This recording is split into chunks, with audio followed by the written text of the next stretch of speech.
أشهد أن لا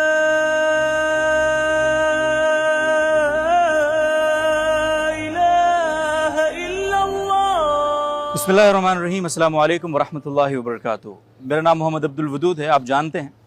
آج کی اس ویڈیو میں ایک بہت ہی انٹرسٹنگ سٹوری آپ کے لیے میں لے کر آیا ہوں. یہ بات ہے سن 2009 کے اواخر کی، جب میں جامعۃ الرشید میں پہلے سال کے داخلے کے لیے حاضر ہوا تھا.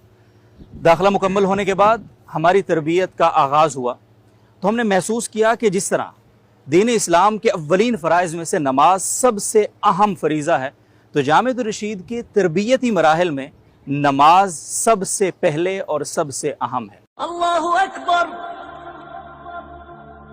الله أكبر أشهد أن لا.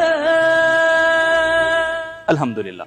اور مجھے یہ احساس کیوں ہوا میں آج آپ کو بتانا چاہتا ہوں. جیسے ہی ہمارا داخلہ پروسیس مکمل ہوا تو ہمارے اساتذہ کرام نے سب سے پہلے ہماری نماز کی اصلاح کی کوشش کی، جس میں ہمیں باقاعدہ عملاً نماز کا طریقہ سکھایا جانے لگا. ہر سال کی طرح اس سال بھی جامعۃ الرشید میں سینکڑوں طلبہ موجود ہیں، اور اس سال بھی حسب سابق ان کی تربیت کا آغاز نماز کی عملی مشقوں سے ہوا ہے. اس وقت میں جامعۃ الرشید کی جامع مسجد کے باہر موجود ہوں اور اندر انہی مشقوں کی کلاسز جاری ہیں، تو میں نے سوچا کیوں نہ اس منظر سے آپ کو بھی لطف اندوز کرواؤں اور آپ کو اس نماز کی عملی تربیت کا پس منظر اور کب سے یہ سلسلہ کس انداز سے جامعۃ الرشید میں جاری ہے اس سے تھوڑی سی آگاہی آپ کو بھی ہو. تو آئیے اندر چلتے ہیں اور نماز کی ان کلاسز کا ایک وزٹ کرواتے ہیں. آپ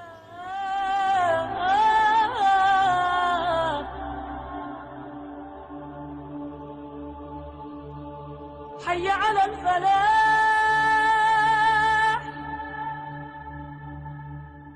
حضرت مولانا مفتی افتخار احمد صاحب، جن کو آپ بہت سنتے بھی رہتے ہیں ہمارے ساتھ پروگرامز میں، وہ یہاں پہ موجود ہیں. اس پورے نظم کی نگرانی ان کے پاس ہے، تو ہم ان سے تھوڑی سی بات کریں گے، معلومات حاصل کریں گے. السلام علیکم.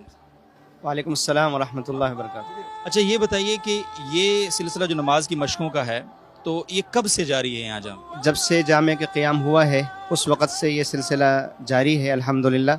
اور جامعہ سے پہلے جب دارالفتاء والارشاد میں تخصص کے طلبہ آتے تھے مفتی کورس کرنے کے لیے، اور یہ تقریباً 1980 سے بلکہ شاید اس سے بھی پہلے سے یہ سلسلہ الحمدللہ جاری ہے. ہمارے حضرت مفتی رشید احمد صاحب رحمہ اللہ تعالی، ان کا شروع سے یہ طریقہ رہا ہے کہ جو بھی افتاء کا کورس کرنے آتے تھے، مفتی بننے کے لیے آتے تھے، تو ان کو نماز کی خود عملی مشق کرواتے تھے. تحریمہ کے لیے ہاتھ کیسے اٹھائے جاتے ہیں، قیام میں ہاتھ کیسے باندھے ہوں، رکوع میں کیسے جائیں، رکوع سے آگے قومہ کی طرف کیسے اٹھنا ہے، قومہ سے سجدے کی طرف کیسے جانا ہے. یہ سارے نماز کے ارکان یہ حضرت رحمہ اللہ تعالیٰ عملی طور پر مشق کرواتے تھے. اور حضرت کے ہاں جو بہت زیادہ کسی چیز کی اگر اہمیت تھی ان امور میں جو عبادات کے قبیل سے ہے تو وہ نماز کی تھی. اچھا مجھے ایک سوال یہ کرنا ہے، میں اپنے ناظرین سے بھی بات کروں گا کہ ہم جب میٹرک کر کے یہاں پہ آئے تھے، اور یہ بچے بھی میٹرک کر آئے ہیں، اولا اور تمہیدی کے بچے ہیں پہلے سال کے، یہ تو میٹرک والے بچے کو بھی یہ احساس ہوتا ہے کہ نماز تو آتی ہے، کتنے عرصے سے میں پڑھ رہا ہوں، یہ دوبارہ نماز سکھانے کا کیا مطلب ہے. جائے کہ جس طرح آپ بتا رہے ہیں کہ حضرت مفتی رشید احمد صاحب رحمۃ اللہ علیہ وہ مفتی بننے کے لیے آنے والے حضرات کو، جو کہ پراپر مکمل علماء کرام ہوتے تھے، ان کا بھی قیام، سجدہ، رکوع، قومہ، جلسہ ٹھیک کروا رہے تھے. تو یہ ذرا سی اپنے آپ میں ایک عام نظر سے ہم دیکھیں بڑی عجیب سی چیز نہیں ہے کہ ہم عالم بن کر آ گئے اور آپ ہمیں نماز سمجھتے ہیں کہ ہمیں نماز تک نہیں آتی. یہ بات ٹھیک ہے کہ حضرات علماء کرام جو تشریف لاتے تھے وہ سب کچھ پڑھ چکے ہوتے تھے، لیکن ہمارا جو دارالفتاء تھا یہ چونکہ دارالفتاء کے ساتھ دارالارشاد بھی تھا، وہ ایک خانقاہ بھی ہے، اور یہاں پر جہاں افتاء کی مشق کروائی جاتی تھی تو نماز کو سنت طریقے کے مطابق کیسے ادا کیا جائے اس کا بھی اہتمام ہوتا تھا. یہاں یہ بات آپ کی ٹھیک ہے کہ اولا کے لیے جو طلبہ آتے ہیں میٹرک پاس ہوتے ہیں، تو نماز تو سب کو آتی ہے الحمدللہ. 7 سال سے 5 سال سے بچے گھروں میں سیکھ لیتے ہیں، لیکن اس کا جو صحیح طریقہ ہے سنت طریقے کے مطابق قیام ہے، رکوع ہے، سجدہ ہے، یہ الحمدللہ حضرت رحمہ اللہ تعالیٰ کے یہاں طریقہ تھا. اور جب سے جامعۃ الرشید کا قیام ہوا ہے تو جتنے بھی طلبہ آج دور حدیث میں ہیں یا تخصصات میں ہیں جو یہاں سے اولا سے گزر کر گئے ہیں، الحمدللہ ان سب نے عملی مشق کی ہے اور یہ طریقہ سیکھا ہے. جی بہت شکریہ. اچھا ناظرین، یہ نماز نہیں ہو رہی ہے کہ آپ یہ نہ کہیں کہ نمازیوں کے سامنے کھڑے ہیں، مشق ہو رہی ہے تو نماز نہیں ہو رہی ہے. اچھا میں ایک چیز یہاں پہ آپ کو بتاؤں کہ صحیح بات یہی ہے کہ جب ہم یہاں پہ آئے اور ہم بھی اولا میں آئے اور تربیت کا آغاز نمازوں میں، ابھی انٹرو میں بتا رہا تھا کہ مجھے یہ محسوس ہوا کہ جس طرح نماز دین اسلام کا اولین فریضہ ہے تو جامعۃ الرشید کے تربیتی نظام میں بھی نماز کو اسی طرح اولین حیثیت حاصل ہے. تو اس کے جو اثرات ہیں، یعنی آپ آغاز تربیت کا نماز کی تربیت سے کرتے ہیں، تو اس کے اثرات آگے بھی نظر آتے ہیں طلبہ میں بحیثیت ایک نگران اس سلسلے کے آپ کیا دیکھتے ہیں؟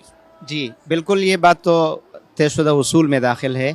حضرت عمر رضی اللہ تعالیٰ عنہ نے حکام کے پاس جو خط بھیجا تھا اس میں انہوں نے یہ لکھا تھا ان اہم امورکم عند الصلاۃ فمن حفظها وحافظ علیها فهو لما سواها احفظ ومن ضیعها فهو لما سواها اضیع. تو یہ ایک بات حقیقت ہے کہ نماز جس کی پرسکون ہوگی اور نماز جس کی صحیح ہوگی، جو سنت طریقہ ہے اس کے مطابق ہوگی، اس کے دیگر کام بھی صحیح ہوں گے، اور جس کی نماز خراب ہوگی اس کے دیگر کاموں میں بھی متاثر ہوں گے. میں نے 1995 میں تخصص کیا تھا دارالفتاح میں. حضرت رحم اللہ تعالیٰ اس وقت حیات تھے، تو جس وقت ہمیں مشق کروانے کے لیے بلایا گیا تھا تو ہم بھی یہی سمجھتے تھے کہ ہمیں تو نماز آتی ہے، ہمیں کیا سکھایا جائے گا. لیکن آپ یقین جانیے کہ جب سے اس طریقے کے مطابق ہم نے نماز پڑھنی شروع کی تو الحمدللہ بہت تبدیلی محسوس کی.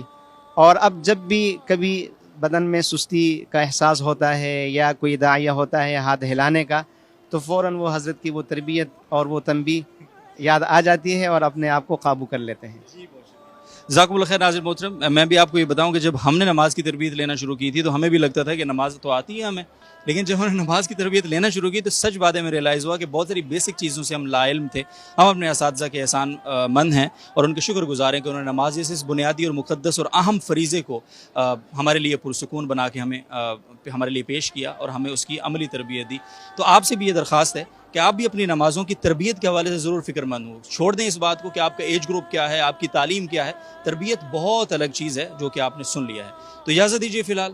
اللہ حافظ. لا إله إلا الله.